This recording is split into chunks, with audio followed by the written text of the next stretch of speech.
आसमान से टपक गई, एकाएक धरती से प्रकट हो गई।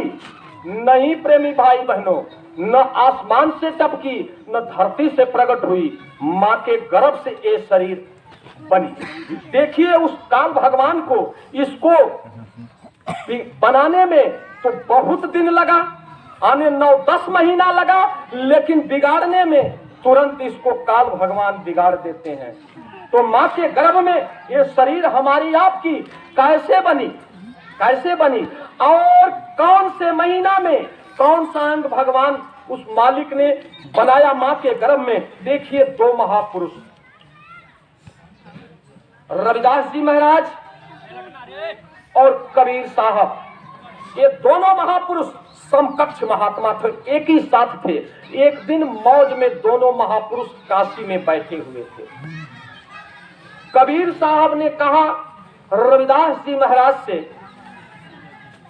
कि आपको लोग संतों के शिरोमणि कहते हैं, तो जरा मैं कुछ पूछ रहा हूं, आप बताओ। तो रविदास जी महाराज ने कहा पूछिए। कहा आप ये बताओ कि मां के गर्भ में कौन सा महीना में कौन सा अंग वो मालिक बनाया, कौन सा अंग बनाया। तो रविदास जी महाराज ने कहा हे कबीर, दत्तचित्त हो करके मेरी वाणी को आप सुनो, मैं बता रहा हूं। वो क्या कह रहे हैं, सुनत बचन सुनत बचन रविदास पुकारे, आ सुन ले हु बचन कबीरा प्यारे। क्या बता रहे हैं, गर्भ समय किया बात बताऊं, भिन्न भिन्न मास का अर्थ लखाऊं। क्या बता रहे हैं, प्रथम माह पहला महीना, प्रथम माह कहूँ समझाई,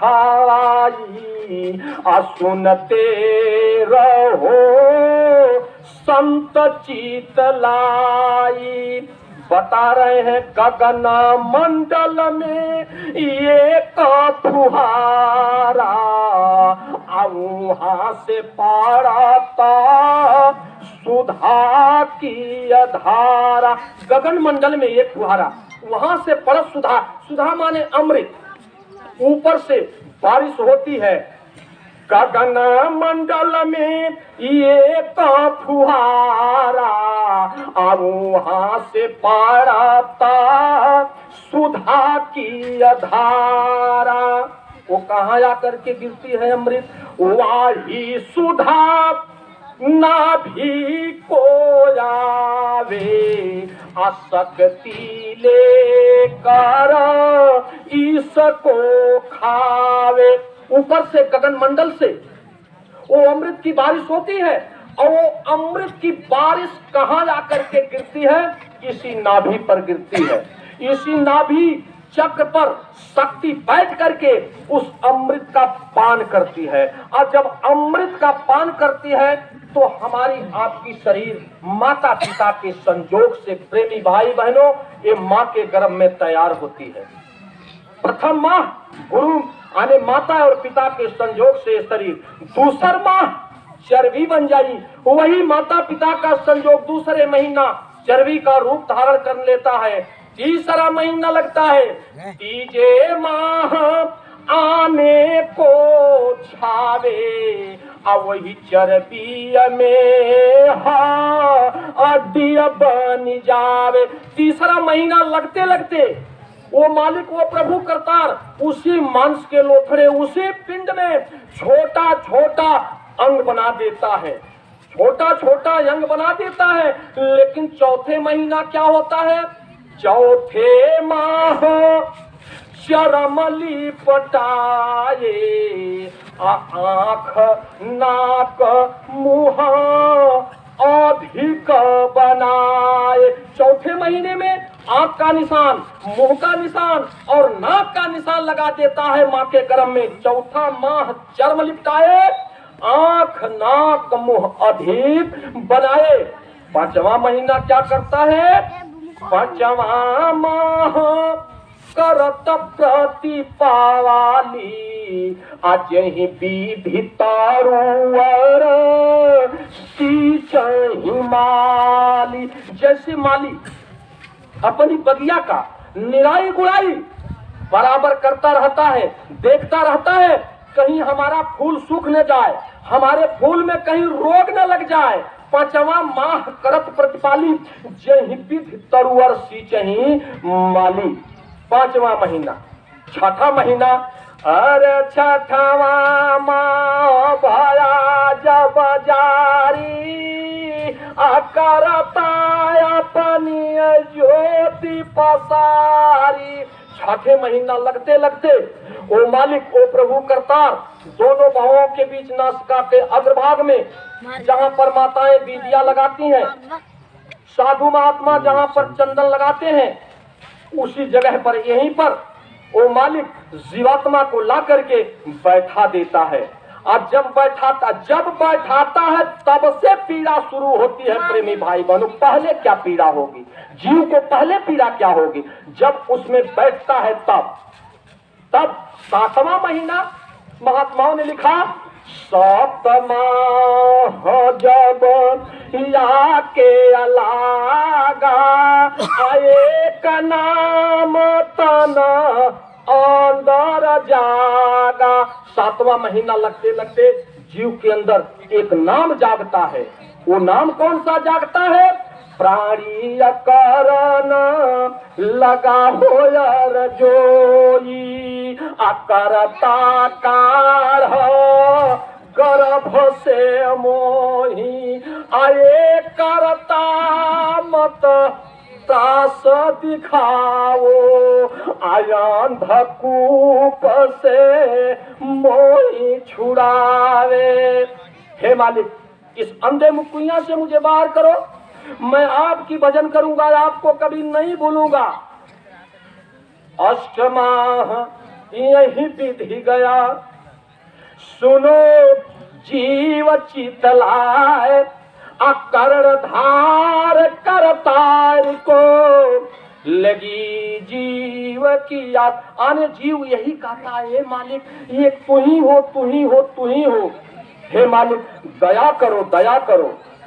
जीव कहता है, हे मालिक यदि मुझे इस गर्भ कोठरी से बाहर निकाल दोगे तो मालिक दुनिया में मुझे भोज दोगे। आप कहीं काफिला निकालोगे, आप कहीं जीव जागरण करोगे, आप कहीं धर्म का काम करोगे, उसमें जितना कमाया रहूंगा सबको लुटा दूंगा।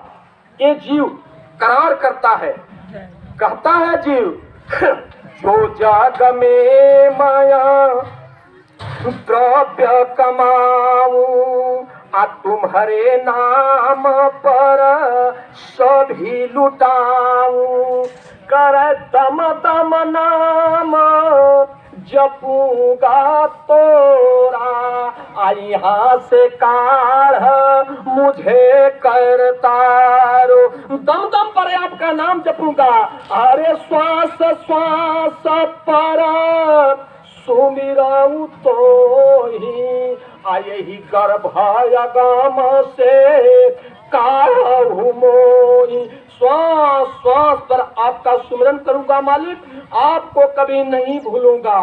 हे प्रेमी भाई बहनों, 9वां माह लगता है, 9वां माह गर्भ कयाया, महाबिलाप कठिन दुख पाया। 9वां महीने लगते लगते माँ को भी ज्यादा पीड़ा होती है, और माँ के गर्भ में जो बच्चा पलता है प्रेमी भाई बहनों, उसको भी ज्यादा पीड़ा होती है, बहुत ज्यादा पीड़ा होती है। तो महात्माओं ने लिखा कि खट्टा मीठा माई खावे। क्यों पीड़ा होती है? क्यों पीड़ा होती है? खट्टा मीठा माई खावे, अपनी छुरिया देह जर जावे। उस समय माताएं बहनों का खट्टा मीठा बड़ा खाने का जी करता है, लेकिन माताएं बहनें ये नहीं समझती हैं कि जो हमारे गर्भ में बच्चा पल रहा है, उस हमारे गर्भ में बच्चा के ऊपर कितना घातक असर पड़ता है। प्रेमी भाई बहनों, किसी धारदार हथियार को लेकर के किसी अंग को काटा जाए, उससे भी भयंकर पीड़ा माँ के गर्भ में जीव को होती है। खट्टा मीठा माई खावे, अब पैनी छुरी देह जरी जावे, बहुत पीड़ा होती है। 10वां लगा माह जब, 9वां खत्म, 10वां लगा माह जब, सुन कबीर चितलाए, और दया हुई करतार की दिन्हा बंदी छुड़ाए। आने 9 खत्म होने के 10वां जब वही खींचता है, ते वही आने माँ के गर्भ से वो जीव बाहर आता है। फिर लिखे 10 खींचा कर बाहर आया, हवा लगत हरि को बिसराया। अरे चेतन रूप, जो चेतना थी माँ के गर्भ में, वो प्रेमी भाई बहनों जीव की शून्य हो जाती है बाहर आते आते। चेतन रूप गर्भ में खोया, अपरत धरणी पर प्राणी रोया। रोने लगता है जीव और अपने आंख को पसार करके चारों तरफ देखने लगता है। खोला नयन चहुओरा निहारे, असकल सृष्टि पर दृष्टि पसारे। नजर को खोल करके आने देखता है, नजर खोल करके देखता है और रोता है, कहां मैं आ गया, कहां मैं आ गया। कहां की जब इस दुनिया में आकर के आवाज लगाता है, तो माताएं बहनें एक काम कर जाती हैं। क्या करती हैं? एक दीपक धरा करके उस बच्चे के सामने ऐसे रख देती हैं, और दीपक को बच्चा जब देखता है तो एकटक होकर उस दीपक को देखने लगता है। क्यों देखता है? अब क्यों चुप हो जाता है? क्योंकि माँ के गर्भ में उस प्रकाश को बच्चा देखता था, इसलिए उस प्रकाश को देख करके चुप हो जाता है। उसी को गोस्वामी जी महाराज ने लिखा है कि परम प्रकाश रूप दिन राती, अनई कछ चाहे दिया हेतु बाती। वही परम प्रकाश है प्रेमी भाई बहनों।